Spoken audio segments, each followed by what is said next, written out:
to the show. H-bomb in the lab, cook it, fiddle on screen. Zesty vibes loud, turn cringe to a meme. All your filters off, it's a wild reveal. One edit from me and the fiction gets real. Zesty Phil. I noticed some of you have not subscribed to our channel yet. Please remember to hit that subscribe button if you like our videos. Play that tape. I thought you said you were going to stop playing any games that were rage games. What happened? I never said that. Here's what I said. Because people always, literally, 100% take what I say and take it completely out of context and twist it to mean something that it doesn't. Okay, here's what I said. Let's reiterate what I said so people can understand the entire line of reasoning, okay? What I've noticed recently is that the playthroughs that are doing well regularly, including things such as American Truck Simulator, Pokemon Legends ZA, even just late-night chill streams where we hang out, those streams are relaxing. Those streams, there's a lot of interaction with the chat. And with those streams where I can relax and interact with you guys a lot, people have been appreciating it a lot and supporting them in droves, and the streams are doing incredibly well.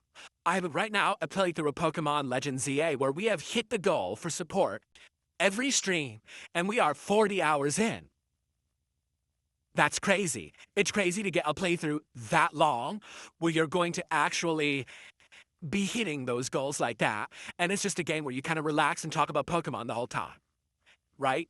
There used to be a time in the past where games such as FromSoft games or competitive online fighting games or the Call of Duty shooters, those were the games that I would play online or would play against a computer in the case of like FromSoft, but they were so difficult, so challenging, that it would cause me to rage.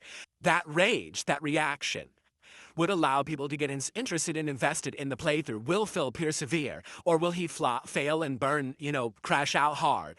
That was part of the appeal. And I would get tons of views on those. And I would get tons of people coming by to enjoy the content. However, over the years, things have changed. Notably, what has happened is that people now live, restream, and or copy-paste my content illegally. And those views, those rage views, go to other people. Right now, I don't really get much new viewership at all. Almost none. If I do, it's because one random person will mention me and all of a sudden someone will come over and check out the channel.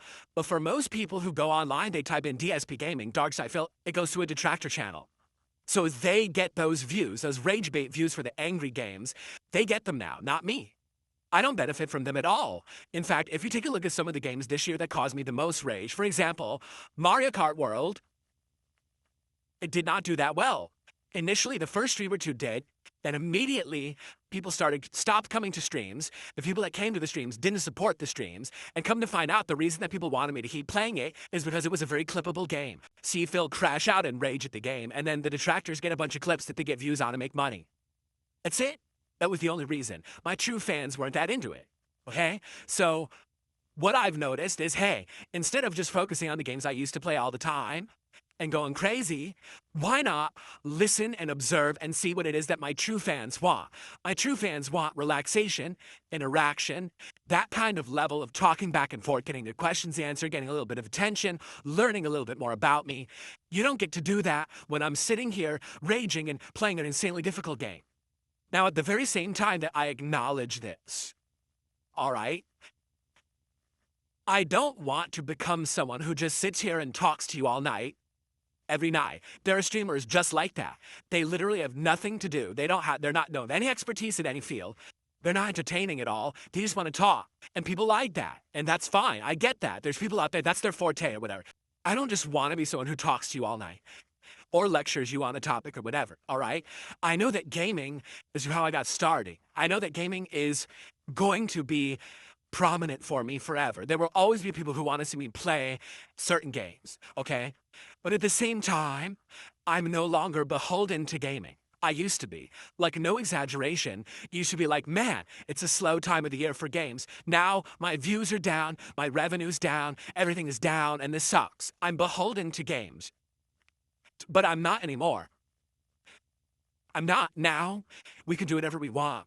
We could play a game if it's not that good, if it's not resonating with you or me, we can drop it and do something different. We could just do a chill night. We could just hang out. I've had nights where for The 2 hours I sat here just talking with you, and it was more successful for me than a night when I tried to force myself to play a random game on a night stream. You know, stream 3, stream 4 of a game. No one likes it anymore. This just happened with Ninja Gaiden 4 recently. The game's alright, but after the third, fourth stream, you've basically seen the extent of what the whole game is going to be. Do you want to see me grind another 10 hours through this game that's exactly the same for the rest of the game? No. So we played 5, 7, 8, 10 hours of it. Say goodbye and do something different that people want. So that's what I said. I said, no longer am I going to force myself to play games that aren't working for the audience or that are overly stressful for me if there's a reason. Like, for example, right now, if they dropped Bloodborne 2, are you shitting me? Everyone would want to see me play it. Everyone would want to see me get to it. I would play it. But if it's the 19th Bloodborne ripoff game that's trying to be Bloodborne and it's not made by FromSoft, I'm probably not going to play it. I don't care. Like right now, I'm even on the fence. Should I even play Nioh 3? No one actually really cared about Nioh 2. I'm serious. Like, I played through the whole thing. People were bored within a few streams and complaining to me that I was playing it. You wanna know why? You ready for this? Because I was doing good at it. I actually learned the systems because that game had a unique way where you could charge up one thing, activate it, build up the next thing, activate it. And when I wasn't sucking that much at it, so my detractors couldn't clip it well, and it wasn't making the money, and they were frustrated that I was playing it. My fans didn't really like it. I thought it was just okay. It didn't work for anyone. You see?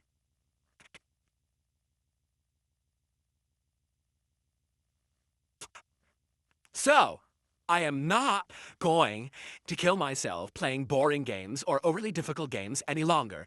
We're going to find things that work for everyone, that people enjoy for whatever reason, and we're going to keep them in the rotation, and those stick, and other things will be dropped, and we'll try other things in place. That's what I said. I didn't say no difficult games. Very well, difficult games could work. Take a look at Hollow Knight Silksong. That was one of the hardest games I've ever played. By far the toughest Metroidvania I've ever experienced. And it was an amazing playthrough that people showed up, engaged, and supported with. Why would I have dropped it? Because it was tough. But again, I explain this in context with full explanation so you understand what I'm saying. This will be clipped down to one moment where I say, I'm not playing tough games anymore. And that's what my detractors put out, and you hear that and you believe it. Hence why people on the internet have such misconceptions about me. That's why. People will say, but I don't get it. I took that clip straight from Phil's stream. No, you took one out of context sentence out of an entire stream that gives it context. That's not in context, and it doesn't make any fucking sense because you took it out of context. You understand? Doesn't matter if it's a raw thing I said or not. No, the things that people clip are not me saying 5 words from different sentences taped together. They're actual sentences I said, but they're not in context. Therefore, they don't make any sense. This person literally saying that misunderstood what I said because they didn't hear the whole thing that I said, only a very small part of it. There you go. Clyde says people like simple, clear answers. If you have to spend 10 minutes to explain something simple, it puts off a lot of people. Yes, because a lot of people are stupid, lazy, and unintelligent. They want a quick TikTok-like short or snippet instead of an actual intelligent discussion. I can't help stupid people. They're gonna be stupid, so I don't care about stupid people. Do you understand? If you don't actually want to hear someone's rationale because you're that dumb, then you're not important to me. You don't exist to me. You're just another one of these fucking no-load humans that doesn't serve a purpose. Sorry if you're that dumb and you need something explained to you in 5 seconds, or you have ADD and you start looking somewhere else because you're that fucking immature. I don't care.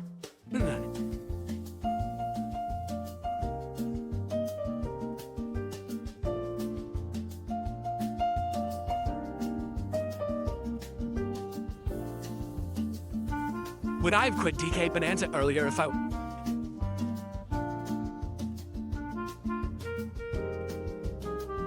Oh? Someone said, could I donate in someone else's name? Like, could I do 20 subs but then say, I want this in someone else's name? Well, to be honest with you, the best way to do that would be tipping.